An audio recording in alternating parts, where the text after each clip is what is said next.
One of our trustees is Alison Petch, who has been with the Trust since September 2017. Alison spent much of her career undertaking research on a range of health and social care issues, then went on to lead 2 organisations focusing on evidence-informed policy and practice. So we have asked Alison, along with Carol Patrick, who is joint CEO and Director of the Young People with Care Experience programme, to share some thoughts with us today. And Carol, incidentally, has been with the Trust from the beginning. So I will ask Alison and Carol to join me now on screen. And welcome to you both, and over to you. Thank you. Thanks, Alexis. Morning, Alison. It's great to have you with us. Good morning. How to follow those 2 beautiful films, I don't know. But... I know, absolutely. We'll just have to give it our best shot. So I've got a few questions for you this morning, Alison. So I'd just like to start off by saying, although the Trust invested significantly in evaluation of the programme work, the trustees were keen to commission an overarching evaluation of the Trust as a whole. Could you just give us a bit of insight into the thinking behind that decision? Yes, well, we'd had many individual evaluations, a whole stack of reports. But really what we wanted to know was, did that all add up to a greater whole? You know, in particular, had those 2 big aims of transformational and sustainable change been achieved? To what extent, if any, had they been achieved?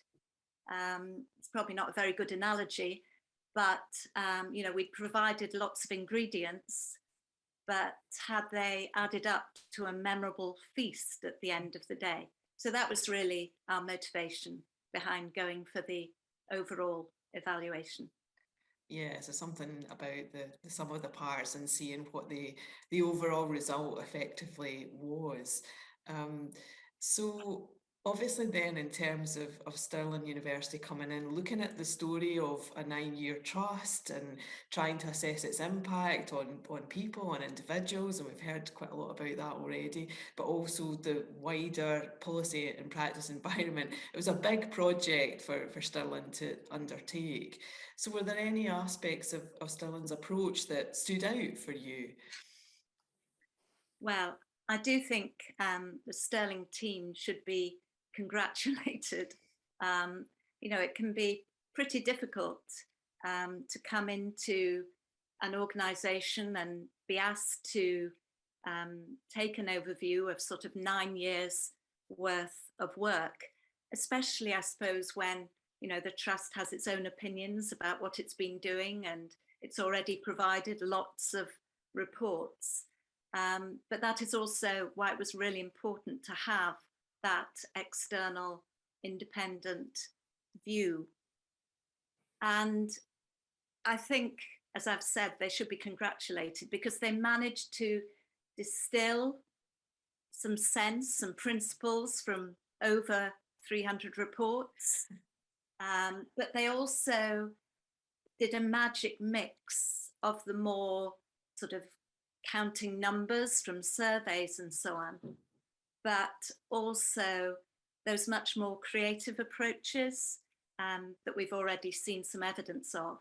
Those workshops where you as staff, I gather, all had to come up with your paintings, photographs that are in the report, and then of course these 2 brilliant films. And I think another really important aspect, and we'll hear from Michael later and see their film, is the real partnership which was created with the community researchers. I think in recent years there's been a bit of a sort of tendency to think it is a good thing to involve community participants as researchers, but it can be done in quite a tokenistic way, whereas I think Stirling has given a real picture of how that can be done in genuine partnership, but you'll hear more of that anon. Yeah, and I think those elements of the approach just felt really true to the trust as an organisation as well, you know, really reflecting the way that we've tried to work by getting alongside people and having, as you say, the community researchers as such a key part of the project, and also weaving in those creative elements, which have been such a strong theme across our work. So it's really great to see that reflected. Although I think the painting workshop might have been more popular with some of us than others, it's fair to say. So my next question, Alison, were there any surprises for you then in terms of the findings, and also any questions that maybe are still bubbling away for you after reading it? I suppose it's perhaps it shouldn't have been a surprise, but I think one of the things that has stood out for me from the findings of the report is the commonality across the three beneficiary groups, how similar their responses were in terms of the outcomes that they wanted and whether they were achieved or not. And perhaps that shouldn't be surprising to me, because after all, you know, we all want the same sorts of things. But at the end of the day, that universality of need, for example, to challenge stigma, there were some very interesting accounts, both from young people and from carers and individuals with dementia, of their experiences of stigma. And, you know, there are common principles across that. And I suppose at the bottom of it, you know, the need for all of us to be able to assert and have our human rights met. So I think that was probably, many people would probably say shouldn't have been surprised by that, but I think it is a very important element to come out from the report. Absolutely. The second thing you asked me was about unanswered. Yeah. Again, perhaps it's not so much unanswered as work in progress. This real challenge of getting buy-in from everyone across the board, perhaps particularly at sort of national policy level, and the need for all the great things that we've seen the Trust promote becomes sort of commonplace. The report talks about the challenges of some of the structural changes, and I suppose that is what I hope we can move forward on in the future. That's a really good point. I think, I mean, in terms of your first point about the synergy between the people that we're working with, I think that does come over quite strongly. And it's still a question that we're asked, you know, why these population groups and why that particular focus. So I think there was something really interesting about, as you say, the synergy, a lot of the commonality of themes that were coming through from people. And yeah, in terms of your second point, I think we absolutely recognise it's never going to be job done, you know, particularly when we're talking about people with lived experience being at the heart of policy and practice developments. That's something that we're always going to have to keep working on. And that's why I think it's been so important for us to leave that strong evidence base behind us.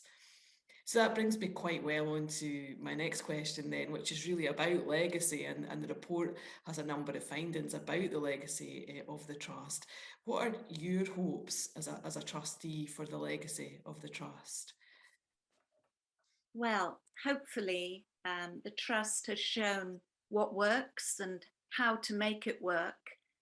And I suppose I very much hope that the legacy partners will take up that baton, as it were, and build on the foundations, but obviously take them forward, develop them in new areas. I think the key points that I would very much hope that they will, you know, be able to deliver in terms of legacy. And I suppose it builds a bit on what I was saying before, hoping that the approach becomes embedded and routine, and it's not just about special projects or particularly favoured grant supported areas, that the sort of LCT principles infect organisations across the board. I would hope that statutory agencies take up the legacy as much as third sector and other partners, that they are equal participants and are really taking on board these things. And I think I've already mentioned the need to influence national policy, and also hopefully to remember always to try to reach the harder to reach elements of the population. So we've set the legacy partners in place. Hopefully they will prove good ambassadors. Yeah, I think we're handing the baton on, and hopefully, staying true to Rosie's message in the film there, that we're prepared to step aside effectively, give up our power, not hold on to that, but pass it on to others to grow and evolve in the future. So some strong messages there, I think, Alison. So this final question's maybe a little bit more of a nosy one, but we're interested in, just the impact on you personally of being a trustee. Do you think it's influenced you and influenced the way that you might work or take part in things in the future? Well, I have to say, on a personal basis, it's been great fun, really enjoyable. I think I was quite lucky in that I joined later in the organisation, when all the teething problems that go with the setting up of any new body had pretty much been sorted out. But I've got some great memories, things like the Festival of Voices, the Jaggy Nettles Theatre Group, the Fife Regional Dementia event, which was chaired by the Stand people, a whole list of them. But on a more sort of less selfishly, I suppose what I take away from it is the critical need for any organisation to be a learning organisation in the way that the Trust has developed, being responsive to evidence, and hopefully any other organisations I'm involved in, I will hammer on about how important that is, and hopefully try and carry on the principles that we've been hearing about, that was identified. The evaluation brought to life things that I suppose were all a bit subconscious while we were involved in it. So it's great to have had that overarching helicopter view, as it were.